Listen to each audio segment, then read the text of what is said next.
My guest on today's show is Tom Everson. Tom's an educator on youth, family, and risk issues who's been working in traffic safety for more than 25 years. This is a timely interview for me because I recently listened to another podcast on traffic safety, and it saved me from getting into an accident. I was at a red light, someone ran it, and I would not have been as alert as I was before listening to that podcast, so I hope this episode blesses you and perhaps even protects you from an accident. But back to Tom. He is the founder and executive director of Keep Kids Alive, Drive 25. This is an educational nonprofit targeting traffic safety issues. Keep Kids Alive has been implemented in over 1,700 communities representing 49 U.S. states. A special piece of the mission of Keep Kids Alive that Tom shares in this conversation is to support families who've experienced the death of a loved one due to a traffic incident, and their Live Forward initiative supports these families. He is a great example of a servant leader, and here are some of my takeaways from my chat with Tom. 1, challenges are an invitation to do something. Money after mission, meaning your mission should always go before trying to get money. And empower people to do what they are uniquely equipped and passionate to do. I know you'll enjoy this conversation and enjoy meeting my new friend, Tom. There we are. Tom, welcome to the show. Well, thanks for having me, Justin. Appreciate the opportunity to meet and have a conversation. Part of the conversation today I wanted to chat with you about is what you've learned about behavioral changes. I've got training as a health coach, and I was surprised that the bulk of our training during that certification course was actually around human behavior. And, your work founding the company that we'll talk about, Keep Kids Alive, Drive 25, I've listened to you share about the origin story, and it seems that a lot of what you've learned is about human behavior. And so maybe that's a good place to start is, a lot of us have New Year's resolutions or habits that we want to embody, but we don't. Through your work, how have you learned to change your own behavior? And maybe that's a good segue into the work you're doing today. Well, I will make the caveat. I am always working on my behavior. There's, it's not like there's an arrival point, and all. But, I think along the way, if I were to identify my greatest blessing along the journey as far as looking at behavior goes is the 7 years that I spent working at Father Flanagan's Boys Town here in Omaha. And for those who are unfamiliar with Father Flanagan's Boys Town, it's a residential facility for kids in out-of-home placement. They also do a lot of work in the foster care system, in behavioral care systems all over the country and probably the world at this point, because I was there from 91 to 98.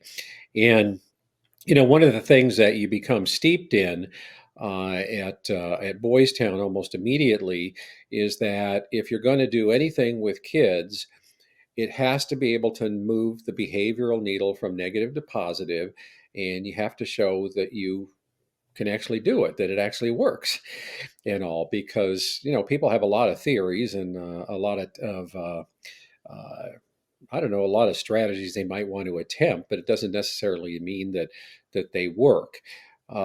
So, for example, one of the things I think is real critical for all of us, and especially those of us who are parents or in any kind of a teaching position, is to understand the distinction between punishment and discipline. I'm not big on punishment because punitive measures, to me, they rarely end up evoking the kind of behavior that we'd like to see. To me, they're more likely to evoke resistance. And whereas as discipline, if we get to the Latin word root, or not, excuse me, the Greek word root of discipline, um, it actually has to do with being taught. A disciple is one who is being taught. And so always ought to be in the position of being a disciple because I've always got something to learn. But also in a role as, say, teacher, coach, parent, manager, I guess, fill in your blank, if we're concerned about behavior, there are disciplines that are engaged in, are involved in that. That we need to be mindful that this is a teaching process, and to become disciplined is something that happens over time. It's not something that just magically happens because you did it 30 times or in 30 days or something like that. I like to compare, I guess, just the learning process with I like to use a lot of sports metaphors sometimes because this dates me, but I think everybody still knows who Michael Jordan is. And people might ask, well, how did Michael Jordan become such an incredible basketball player? And how could he do all the things that he could do on the court? Well, I would contend that he had disciplined himself in practicing the basics of basketball to the extent where they became second nature. And once they became second nature, he was able to improvise in ways that other people couldn't think about.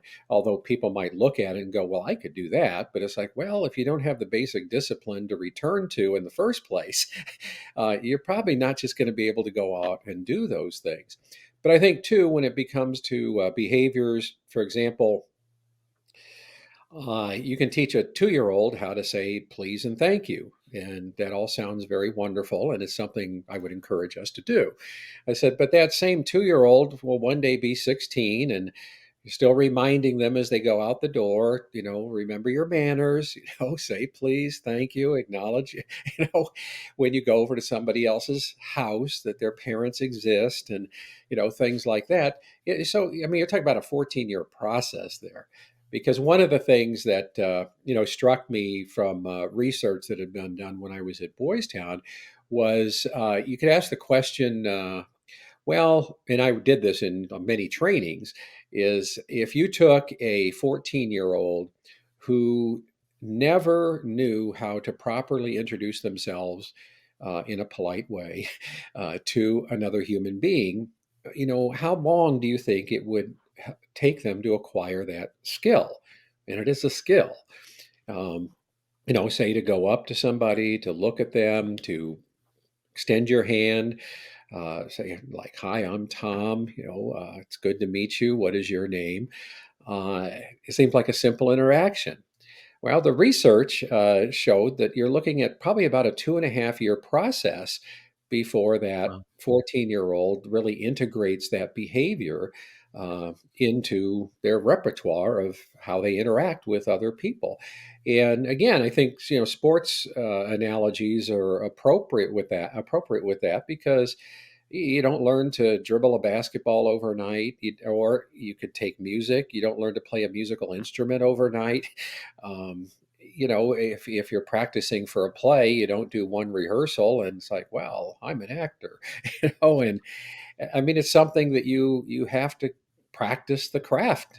And relationships. To me, there's a lot of art and craft that is part of all of that, and it takes time to do that. And for me, it reminds me to be patient with the process. It reminds me, I was a high school teacher for 3 years of my career. And I remember my sophomores one time in class, and they said, well, Mr. Everson, you're so patient. And I didn't necessarily feel patient or perceive myself as being patient, but it did prompt me to say to the class, I said, well, you either be patient or you become one. And Hmm. they all concurred that that was probably true. And also, I said, to me, we need to be patient with this process. But when I adapt that whole mode of acting with what I've been doing the last 25 plus years with Keep Kids Alive, Drive 25. We're a nonprofit that targets traffic safety education and works to engage communities at a very grassroots level to engage citizens in really examining our own behaviors. Are we contributing to safety on the road, or are we endangering ourselves and other people? Because more often than not, it involves behaviors. I mean, like controlling our speed or our following distance, or putting our cell phones aside, or buckling up, stopping at a stop sign. Those are all behaviors. And so, what I learned at Boys Town, I was really came in handy when I started this nonprofit, Target Traffic Safety. Just as an example, well, this is a little bit of data, but when I had the logo created for Keep Kids Alive Drive 25, I took it to the Omaha Police Department and shared it with them, and then they gave me my first bit of data, where they said, Tom, the number one complaint issue of every neighborhood in this city is speeding. We hear it all the time. Said there will never be a bad time to start doing what you plan to do, which was to really target this as a behavioral issue on a community level. And so I don't know if I like getting down in the muck and the mire, because it's I rarely take any kind of thing, any kind of approach that I think would have a semblance of a top down approach.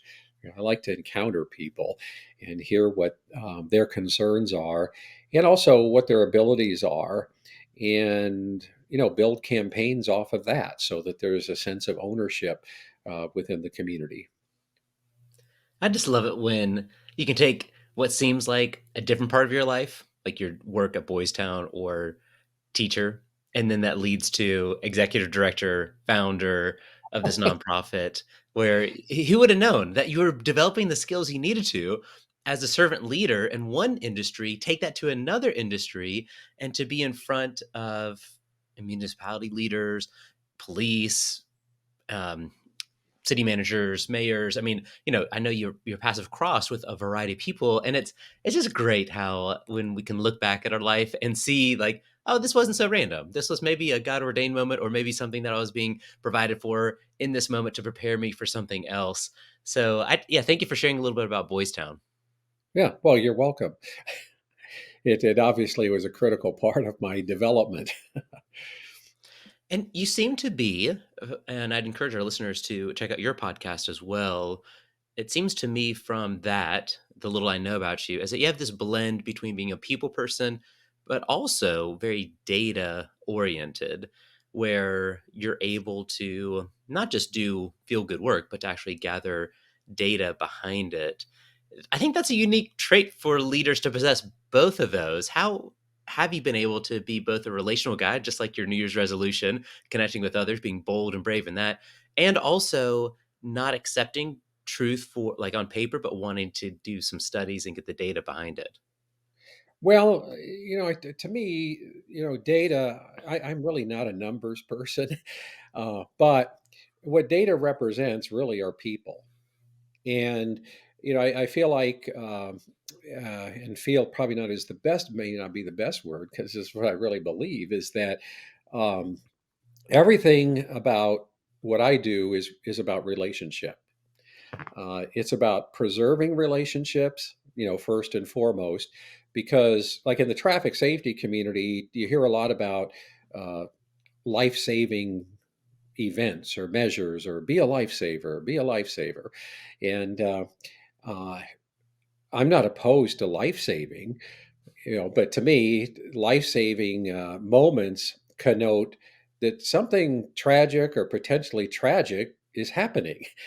So the EMTs are out and try to make sure you stay alive or you get to the emergency room, and we need all of those people. But in the day to day, to me, it's more about preserving life. What am I doing that is helping so that I get home safely, so that other people get home safely? The two questions that I ask repeatedly are, who do you love and who loves you?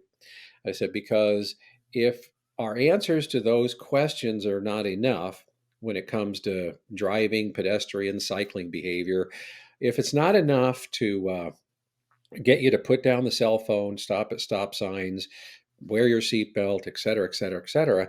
So, we could pass a million laws. I said, but the law in and of itself is not going to make us do something, because to me, the heart of every good law is relationships, is that wanting to promote and preserve, hopefully healthy, whole relationships, keeping people connected. So, coming back to the whole, data question, I really try to think of data not in terms of numbers, but in terms of that they represent people, that they represent moms, dads, brothers, sisters, friends, grandparents, all the kind of relationships that we have, and colleagues as well. For example, if one a big part of my work, probably about 40 to 50% of my work with Keep Kids Alive these days, is with direct work with families whose loved ones have died in traffic incidents. And we have an initiative I call Live Forward, that is designed to help families focus on what good would you like to bring into the world in honor of your loved one.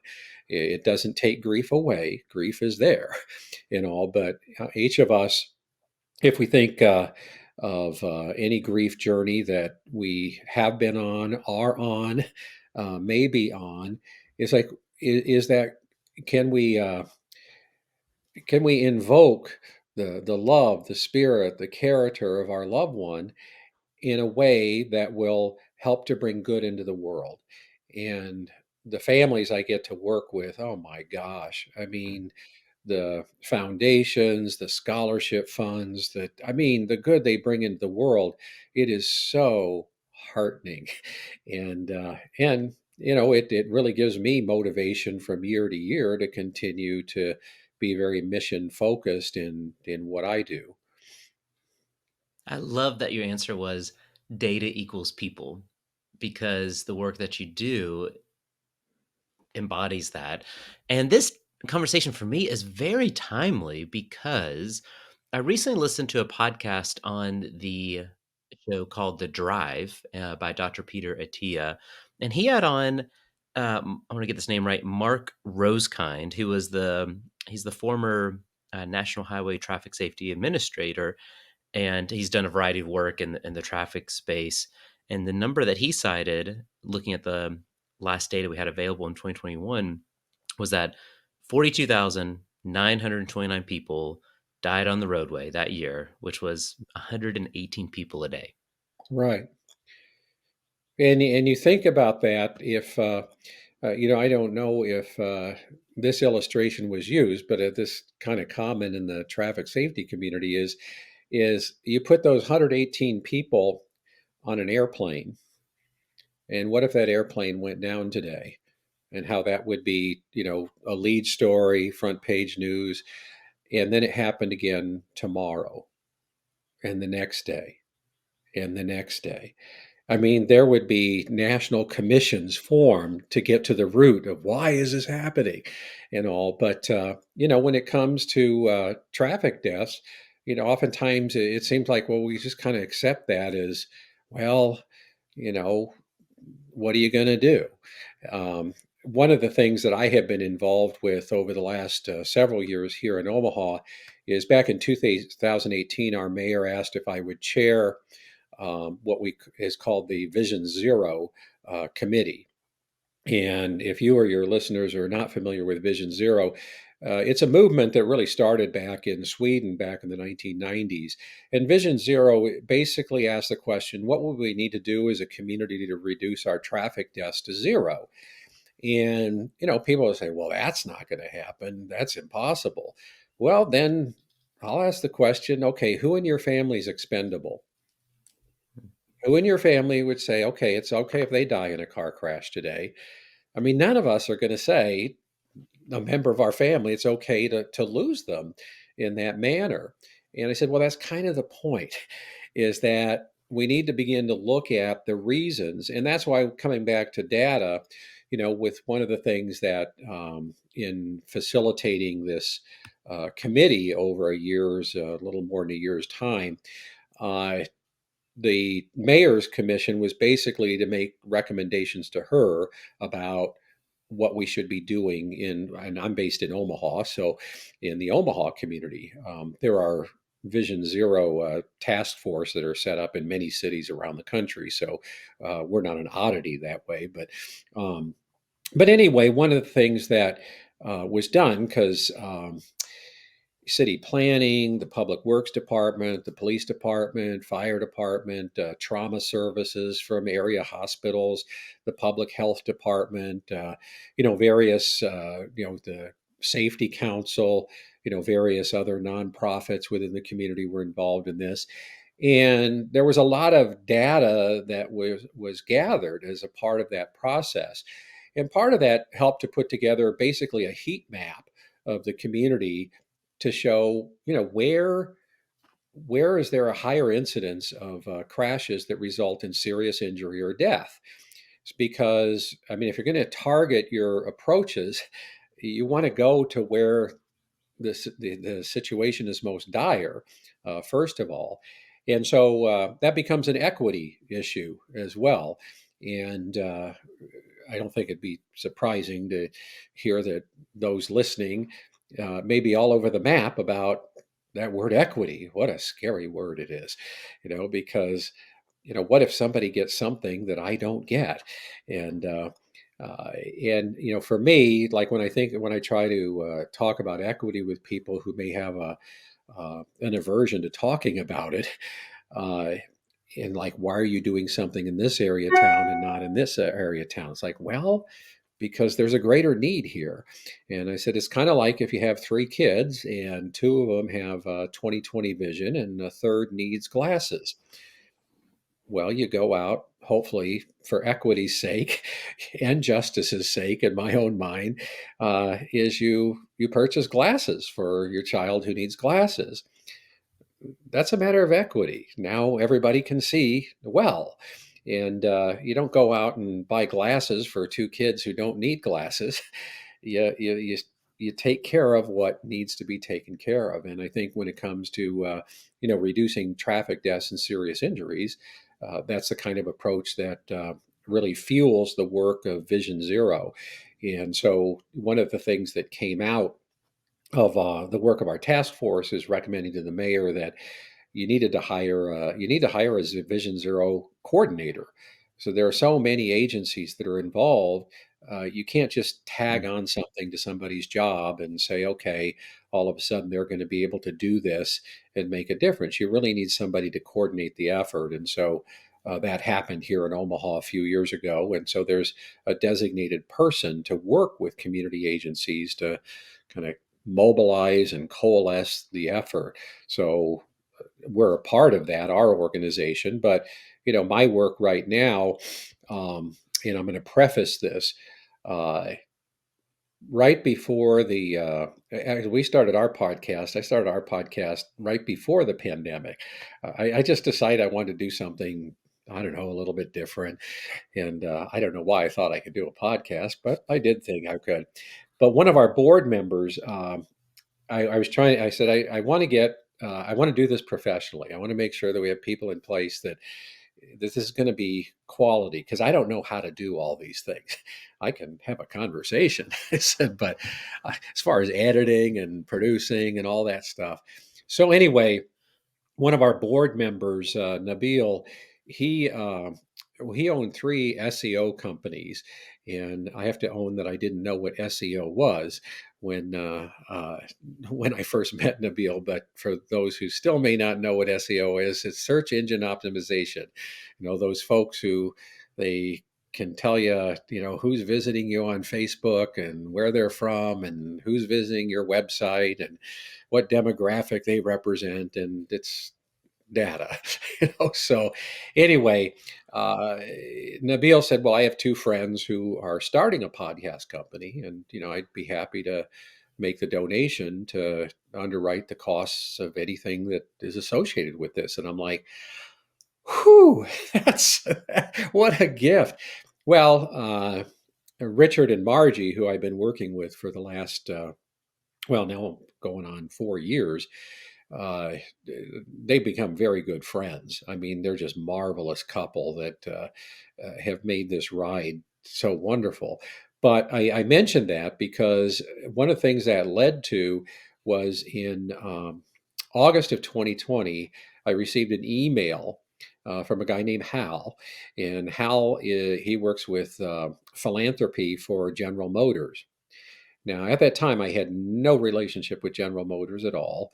And I'm getting this email that says, we might like to give you some money. And any of my nonprofit partners out there will resonate with nonprofits. Just don't get somebody to just contacts you and says, "We'd like to give you money," and that you don't have a relationship with, that you haven't spent time building a relationship with. So I did my due diligence because I had heard about the Nigerian prince and figured, is this a new incarnation of the, of the Nigerian prince? So, I did my due diligence and found out that Hal actually was a real person who worked with General Motors, and we had a conversation. And one is he said, well, because I said, well, how'd you hear about us? And he said, well, I listened to your podcast. And I'm like, wow, I didn't know if we had any listeners at all. I said, but Oh, that's lo and great. behold, here's this person who's listening who, from a strategic standpoint, is like, this could not be better. And, but it's like, why are you interested in us? Because we're a small nonprofit. I mean, I'm the only employee of the nonprofit. We have a very active board, but we're not dealing with huge sums of money or anything like that. Uh, we're just very mission driven, and so he says, "Well, you have a network." I'm like, "Well, yeah, I do, because I've worked with over 1,700 communities in 49 states and as far away as Australia, and so." I know a lot of people, a lot of places, and I've worked with a lot of people, a lot of places. And he said, "We're really interested in your network." I'm like, "Okay, how so?" And he said, "Well, we'd like to fund some initiatives in under-resourced communities, which are also called underserved communities as well. But which kind of I'm big into sidebars, I guess. But when I think of, I know your focus on servant leadership and all is." Mhm. When we think about underserved communities, oftentimes I think it gives the connotation that um, it can evoke the connotation that somehow there aren't people in the community who really have the ability to address the challenges that exist within the community. And I purposely use the word challenge. I really try to hesitate to use problem language and all because sometimes I feel like people are just feel overwhelmed by problems. And I think challenges are really invitations to do something, to get involved, to become engaged. So I kind of like that word challenge. But anyway, but I think instead of it, because I guess I never really think of myself as being a servant in this process, because to me I kind of like to flip it and think about empowerment.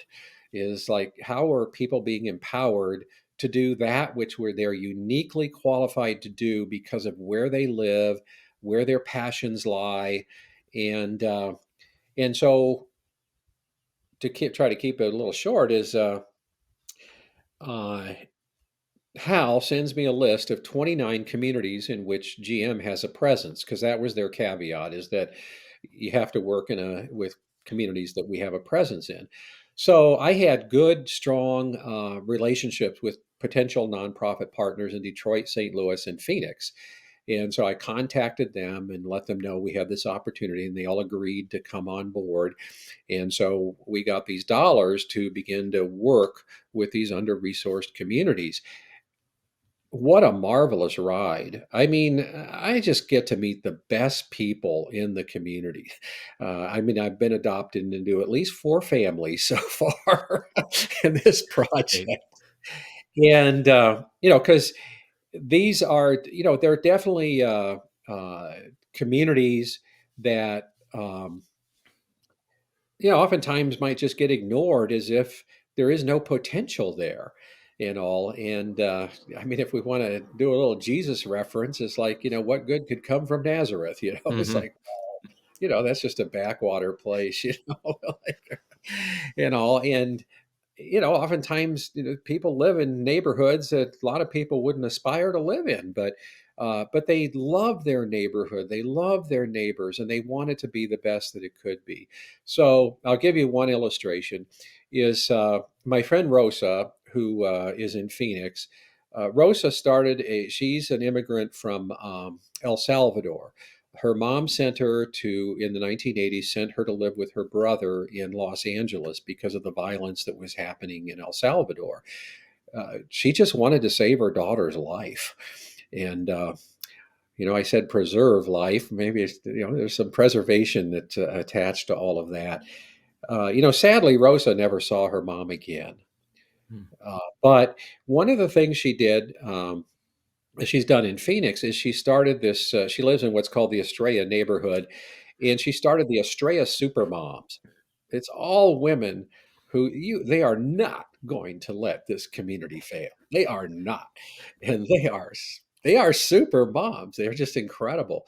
But they have a very close relationship with the police department, and we have an officer that we've worked with, and we created partnership. I shouldn't say we. I mean, to me, they did the work. They created partnerships with Arizona State University and the police department and the school district, and uh, they created a logo for their No Need to Speed campaign, which also was done bilingually. And the logo was created by a 12-year-old girl at the local middle school because the middle school principal said, let's have an art contest to design a logo. And 70 kids submitted artwork. And it was like, oh my gosh, look at the community engagement. And now, that 12-year-old girl's, well, she'd be 15 now, I think, is her artwork is on banners in every school in their district, where they're pickup and drop off zones, just reminding parents to pay attention. And, it can sound like a small feat, but it is no small feat to work through all those systems. But one of the things that Rosa, and this is what prompted me to just think about her in terms of this conversation, is that what prompted this whole thing is that 75th Avenue in the West Valley in Phoenix, it's a 6-lane uh, thoroughfare, and it goes right by the middle school and the high school.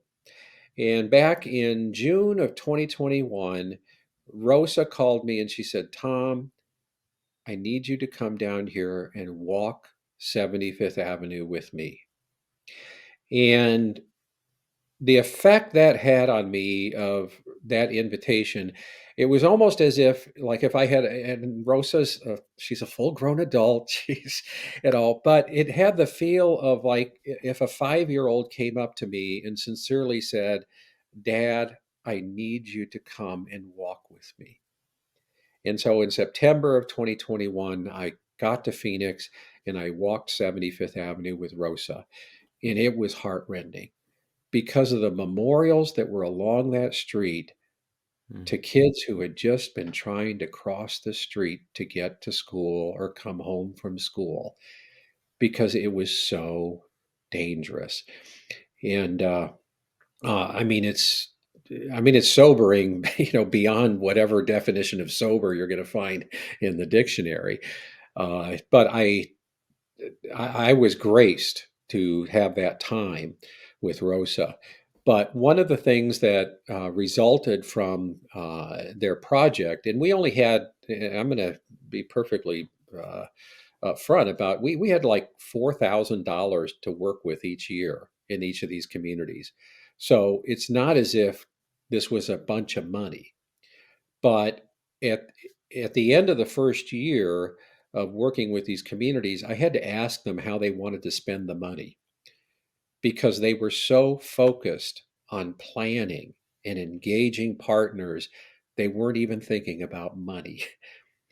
But one of the things that happened with the Estrella neighborhood is that they were able to the city put in a project called the Hawk. And what the Hawk is it's a specialized crosswalk where, and we may have seen things like this, where um, the lights will start flashing and it'll let you know that pedestrians are coming across, and creating a safer environment for the kids coming to and from school. That was over a $500,000 investment on the part of the city to create that.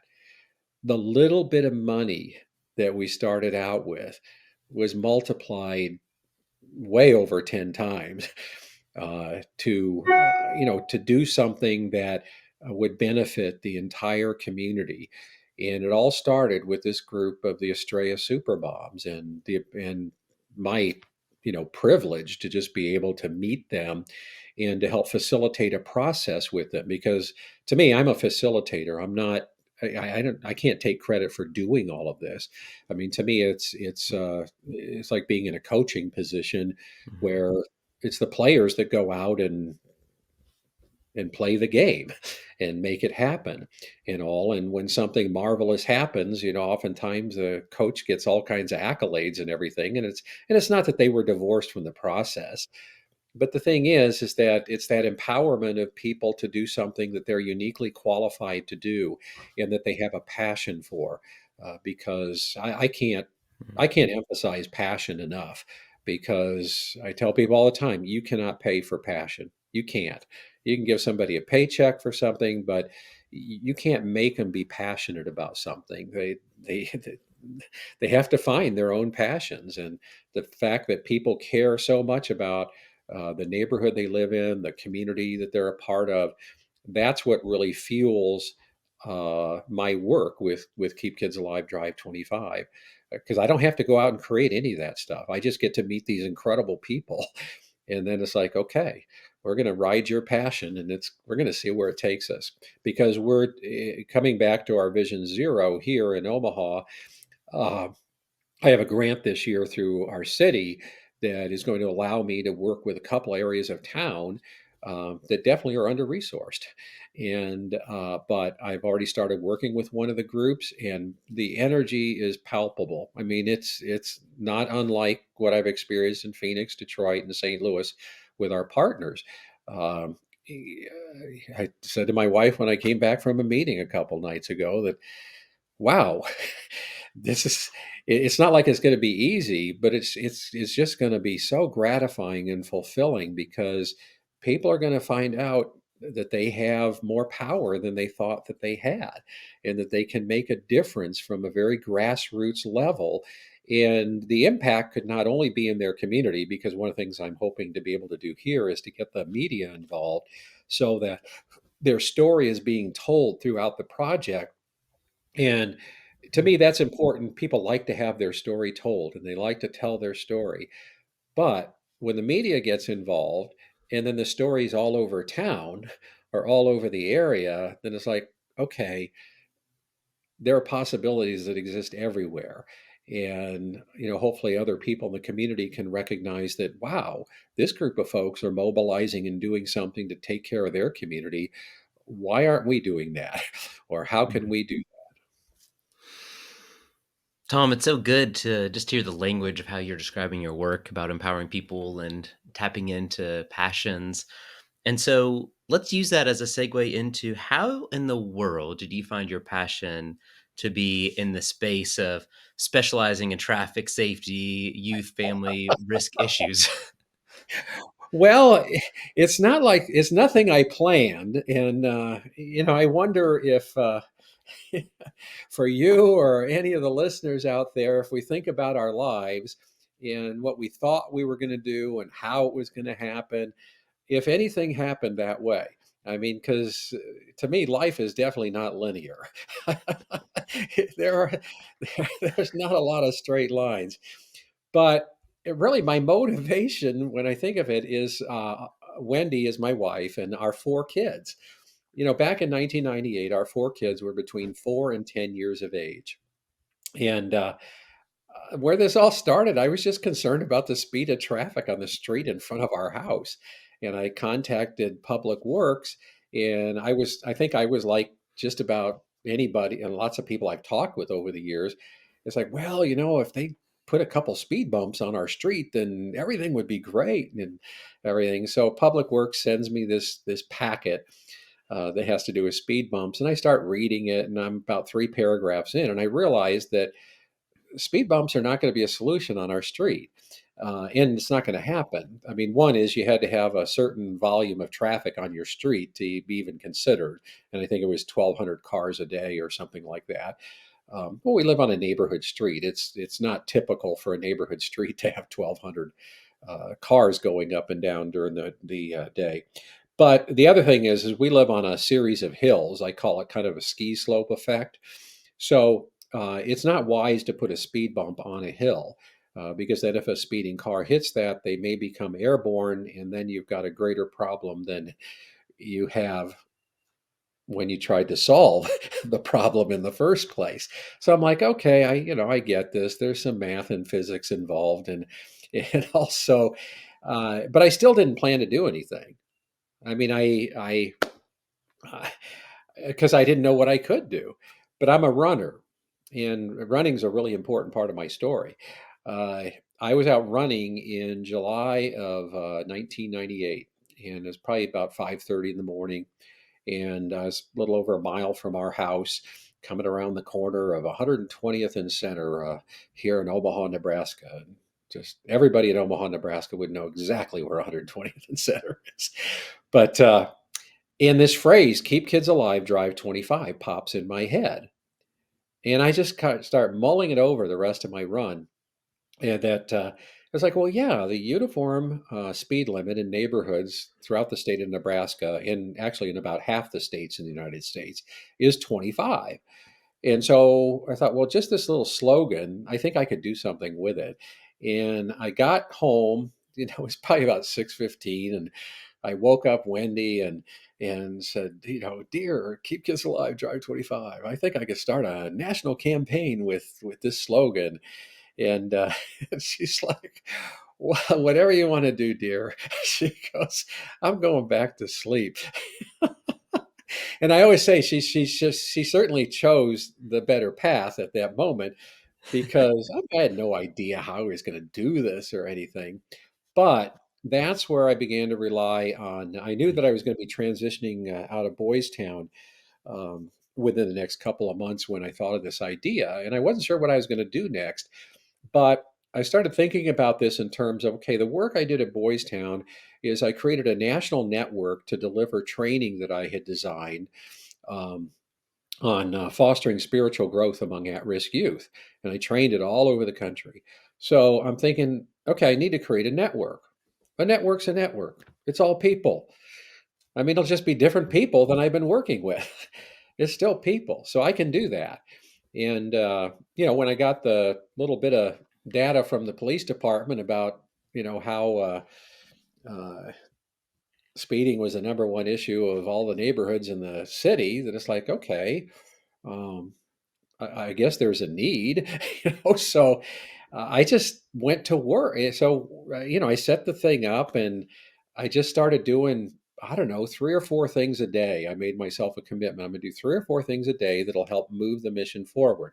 And almost none of them were big things. I'm going to make a phone call, or I'm going to, and one of the things that I did was back in '99, I found a website that I don't think exists anymore, and most likely because of 9/11. But it was a website where you could access every municipal website in every state in the country. Uh, so not every city had a website at that in 1999, but a lot of them did. And it was just a map. You just click on California, and then like, okay, here 100 cities come up, and so every day I would just send an email to the mayor and the police chief and the public works director, and if you could contact the city council members, I would do that. I mean, I just every day I would do that. And lo and behold, I started getting responses. It started in California, then I had one in Illinois, and all of a sudden, and then one in Arizona, and then all of a sudden I started working with communities around the country, because they said, well, we have this problem too, and we can't police our way out of it. Because as I point out to people, why should people get engaged on a residential level? Is because you can't put a cop on every street 24 hours a day to monitor our behavior. And even if you could, what does that say about us? I mean, we can't handle it. So we got to have somebody monitoring us all the time. Um, I mean, I think there are 5-year-olds who could go out and play in the yard and do a better job, of monitoring themselves, you know. So, uh, it's recognizing we need to become engaged as part of the solution. Because I always think the best people to solve a problem are, and I use the word problem there, but are the people who created it in the first place, because it's probably going to involve behavioral change. That we need to start acting in a different way. And I understand that's not an easy thing to do, but hopefully it doesn't take the death of somebody we love to get us to wake up and say, I'm going to act differently. Because on our podcast, I've had people who have started foundations to address like distracted driving because their child died because they were hit by a distracted driver, but they'll make an admission that it's like, I was a distracted driver. I thought I was a better driver than everybody else. I could handle it, and then my daughter died.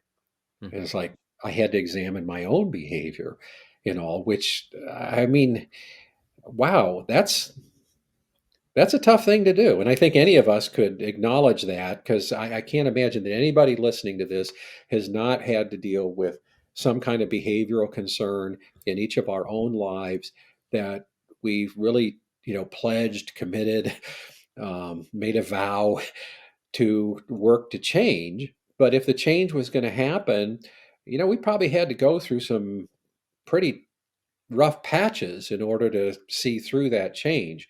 And it kind of comes back to, for me, the the focus of my life, like if I was going to encapsulate my whole life down to just a few words, is that the whole of my life is about entering into the mystery of Jesus's passion, his suffering, his death, and resurrection. That mystery is what I'm called to enter into. So, um, because suffering to me is not an option in life. It just happens for all of us in different ways, But when we enter into suffering, do we see that as an end in itself, or is redemption possible? Is resurrection possible? And if we're entering into the fullness of that mystery, then how is it that we're moving towards resurrection or learning how to live resurrection? Because to me, without that fueling me, I'm not sure what I would be able to do, if anything at all. And and I really I love the word mystery, because it evokes to me it evokes a lifelong journey. It's not like reading a mystery novel where things going to be solved by the end of the book, but this is a mystery that is going to continue to take twists and turns and surprise me along the way, and any of us who might consider ourselves entered into that mystery ourselves. I can't imagine that it's any different for any one of us. That uh, I don't need to have all the answers. That entering into the mystery, I'm going to be graced in so many ways that I never imagined. And, for me, probably the biggest graces are the people that I've met and how they reflect love in ways that I maybe never thought about, that I never imagined experiencing. The shirt I have on, I wore on purpose. It says "Live Forward," and I mentioned that "Live Forward" is all the work that I do with families whose loved ones have died in traffic incidents. But there are two events that we do with Live Forward every year. One here is local in Omaha, and we're going to do it on June 15th this year. But it'll be our 13th 5K run walk to remember. And it brings together families whose loved ones have died in traffic incidents, and they form teams, to run or walk and honor their loved one. And we have a local high school that donates their facilities to us, and there's a community trail that runs by the stadium, so we can do this whole thing without crossing a street, and all. But it's in a way, it's a mournful event in the sense of, okay, all these families are gathering because of the death of somebody they love, but it's a celebration of the love that, to me, didn't die with those loved ones. I mean, that love is still very much alive. And so we do that locally, but then also I have a team that runs the Pikes Peak Ascent Trail Race in Colorado um, every year. This will be our 17th year, and we run in honor of loved ones who've died in traffic incidents. On the back of the shirt is a butterfly design that has the names of all the loved ones that have been commissioned to our mission by families throughout the country. So we carry those on our shirts to the summit of Pikes Peak. It's a 13.32-mile trail race. Starts at 6,300 foot elevation, goes to 14,115, and there's not a lot of air up there. Mm. But we invite families from all over the country to come out to be part of this weekend, and then we assign a runner to each family. So every family's got somebody carrying their loved one's name on their shirt in big letters above the butterfly.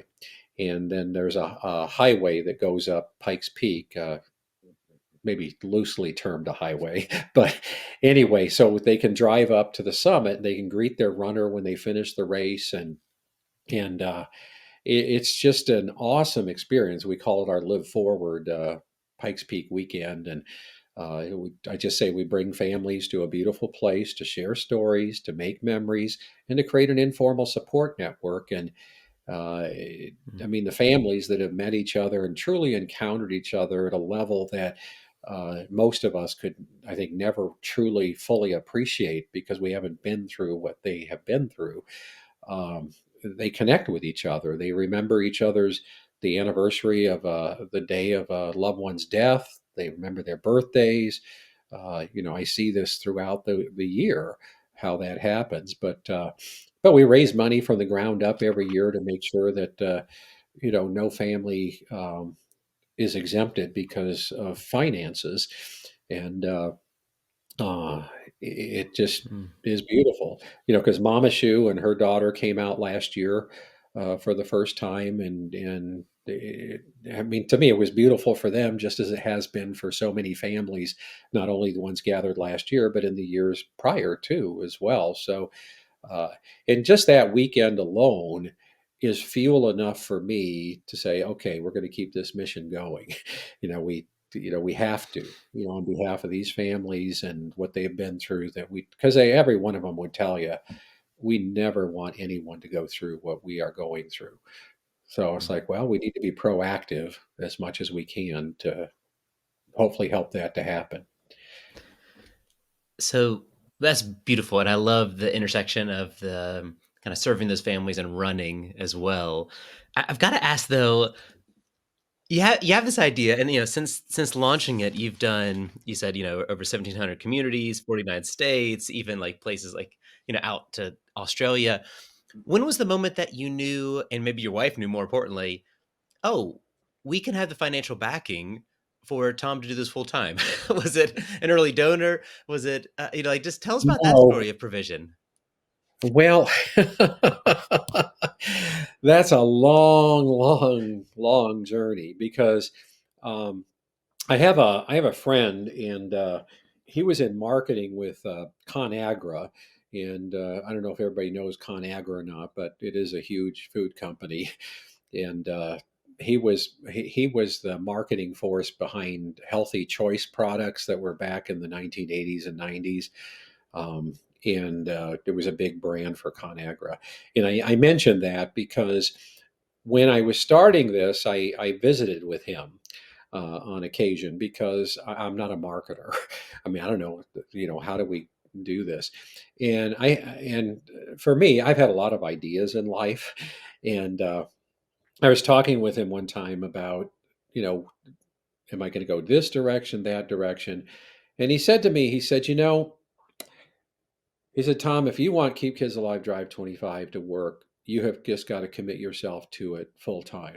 You can't go this direction, that direction, if you really believe in this. And he said, and the only evidence I need is, well, one of the things that happened at our first meeting with the police department is this lieutenant says, you should put your logo on a yard sign and then get all the stores around town to sell it and everything. And it's like, well, that's a nice idea. But what I did is I had one sign made and I put it in our yard because it goes back to Boys Town. If you can't prove that it works, then why are you doing it? And so I didn't have any money to do a big study, so I used my own two eyes. I did what I just called an observational study. I stuck this sign in our yard and I would watch when cars would go by, did their brakes come on? And over a 20-month period, I collected data. Sometimes I was sitting in our living room. Sometimes I was playing with the kids in the yard, just positioning myself different places. And over a 20-month period, over 75% of people braked. And in the meantime, I'm going to tie this all together. In the meantime, the police department came out and did a speed study in our neighborhood so that we would have the data on how fast are people actually driving. And the average speed in our 25 zone was 31. The high was 57. The low was 17. So there's a lot that goes into just getting to that mark. And so Wendy and I, we went and walked our neighborhood with our little data sheet and talked to about 160 of our neighbors. And just to gauge, did they think that it was worthwhile to, to have people in the neighborhood just engage in sending out a message? And, out of those 160 or so homes, we met two people who just thought we were absolutely nuts. And the way I described that, I said, as a parent, if 158 out of 160 interactions you had with your children went really well, I said, that would be amazing. I said, so I wasn't too worried about these two people who just thought we were absolute nuts, because most people said, well, yeah, we put a sign out in our yard but then I met one person who lives a couple blocks from us. He opens the door and he goes, I know who you are. I'm like, oh my gosh, am I in trouble? Is because I had no idea where he was going to go with that. He goes, you're that guy with the sign in his yard. He goes, every time I go by your house, I put my brakes on. I said, well, thank you. I mean, it's meant to be a friendly reminder. We're not, casting aspersions or cussing you out or whatever. It's just a friendly reminder. And I think the feedback I've gotten, and these are, it's anecdotally, but it's just about like keep kids alive, drive 25. It's that relational connection with kids, that it's about people. And when people say, well, why are you just focusing on kids? And I said, well, exactly. How old will you be when you are not somebody's kid?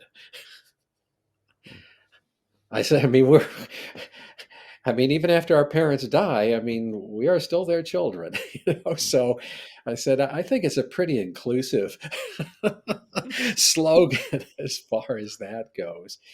But I mean, it was a grind once we made that commitment. And uh, Wendy worked at our local church. She was a volunteer coordinator, and I mean, it wasn't like she was raking in big bucks or anything, but um, she's probably the biggest reason why we've been able to be successful because Wendy's from Texas originally, and I worked at a church there for 5 years in Texas, and that's how we met.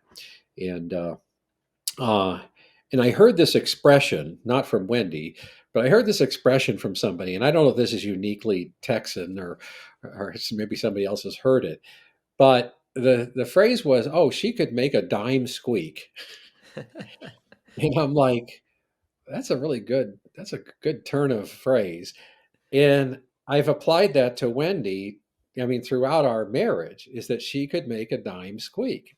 I have no idea how we were able to do all of this, but she'd manage the family finances and I don't know. I mean, we survived, and I think our kids would say they had a pretty good childhood and all.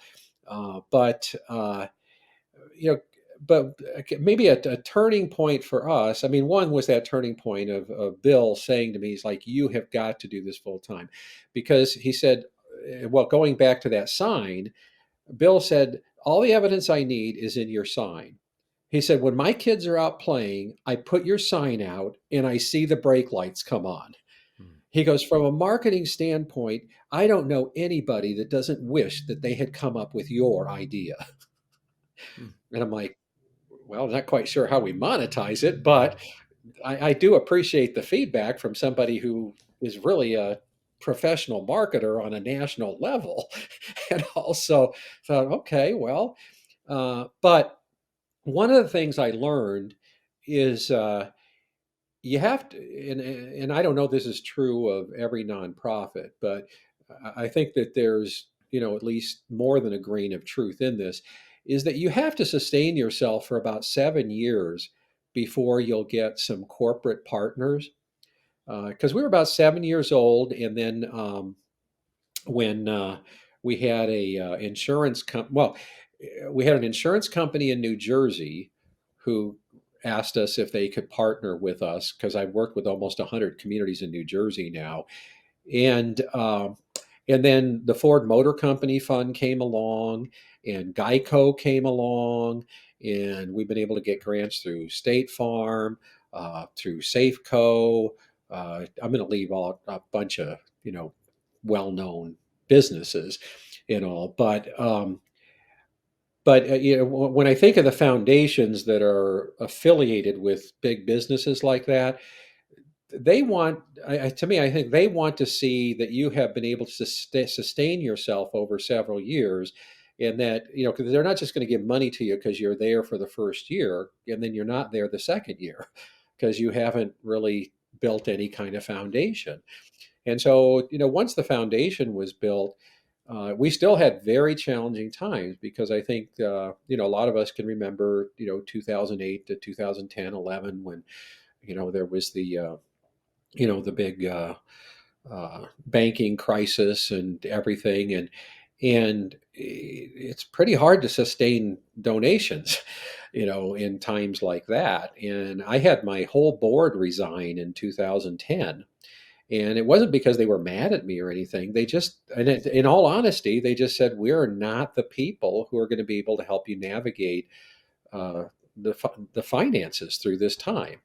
And I would rather have somebody just honestly tell me that, than pretend like, okay, somehow we're going to make this work. But I had a friend who came along, and I knew him. I did my undergrad work at St. Louis University in St. Louis, and he was the founder and president of our alumni club in Omaha, and had been very successful in business, and was a partner in a financial planning business. And I saw him at an alumni event, and Brad asked me, how are things going with Keep Kids Alive? And I said, well, do you really want to know? He says, yeah, tell me. So I told him, I said, financially, we're really in a bad place, because my board that resigned, they were like, you should just close up shop. And we were 12 years into this, and for me, it was the people that I had met along the way that it's like, I can't just close up shop. I mean, I'm connected to these people. And but anyway, Brad, he says, well, how about this? Brad, he sat on a local school board. He's sat on a regional school board. He was on foundation boards. He says, at the end of 2010, I am leaving every board I'm on. And he said, if you want, I'll help you basically resurrect uh, a board, and let's get this thing going the right direction. And I'm thinking, okay, why would I say no? I mean, come on. So, Brad came on board, and I said, like I said, he has a finance background. And so he chaired our board up into, I think, 2020, when he retired. One of the things it's another sidebar, but I tell people who have come to me and said, well, how do you start a nonprofit? It's like, heck if I know. Like, I've just done what I've done. I said, but I will tell them, I would tell every one of them, I said, one of the things you need to know, what is your mission? Because I say our mission is simply to help make streets safer for all who walk, cycle, play, drive, and ride. So to me, that's all of us, Mm. both on and around roadways. Everybody's affected.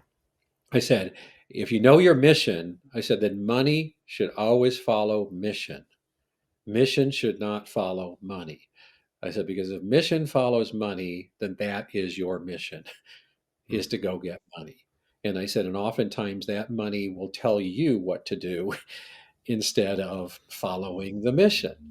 I said, so even though we have been able to benefit, mm, from the generosity of foundations that are connected with, large companies around the country, the beauty of it is that I have never felt dictated by any of them about how to use these dollars. Uh, I mean, they need to be applied to our mission and all, but they really do get to follow the mission. I mean, just like the GM money has just opened up so many opportunities with us to work with communities that oftentimes are neglected or off the beaten path.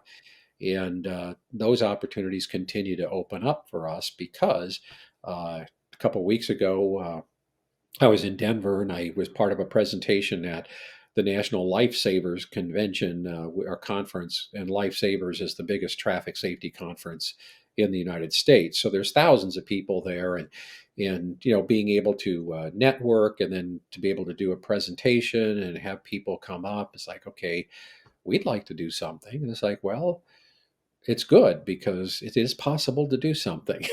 So it's the GM money has fueled up because what I was sharing at the conference was the work that had been done in Detroit and St. Louis and Phoenix, so that people could, because I had them each create a 2.5 minute video so that they could tell their story. And I always like to point out, I am not in any of the videos. And I said, this is very important. mm, It's their story. It's not my story. It's their story. And I said, me not being there, to me, it demonstrates the kind of empowerment that's happened in their communities, that they're telling their story mm. and that they have a story to tell. And I figure everybody everywhere has a story to tell. And, in my case, I feel like I'm supposed to get out of the way and let them tell it or let them Mm. create it, let them write it. Well, if that's not a beautiful summary of what I'm trying to do here is bring people like you that have that attitude of this is what I do. Literally get out of the video and put the people that are doing the work on it. That's great. And I'm so appreciative of you also opening up about the journey financially, because 7 years is a long time before getting corporate sponsorship.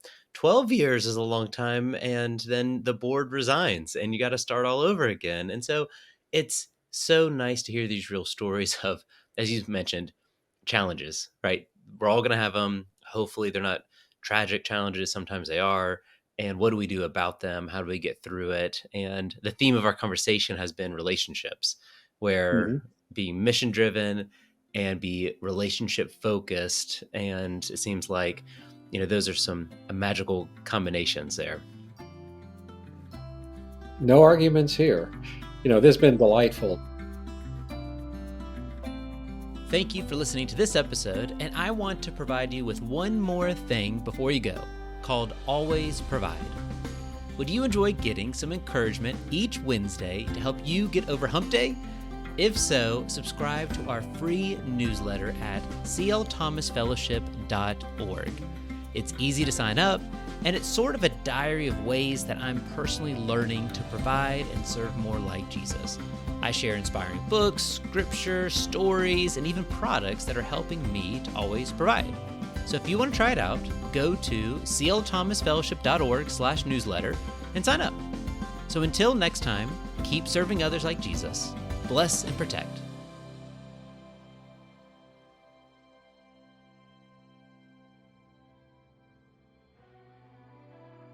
This podcast was edited by the Kristen Fields Chadwick podcast team. Kristen and her team are passionate about equipping faith-based podcasts like this one to share their message by owning the entire editing and distribution process. This has been a delight to work with their team, and I'm so excited to partner with them ongoing. So if you want to have their support, hire them at KristenFieldsChadwick.com, or if you just want to learn from their work, you can listen to their podcast titled Podcast Coaching for Kingdom Entrepreneurs. That's Podcast Coaching for Kingdom Entrepreneurs. And Kristen has actually been a guest on this very show. You can listen to her story at episode 116.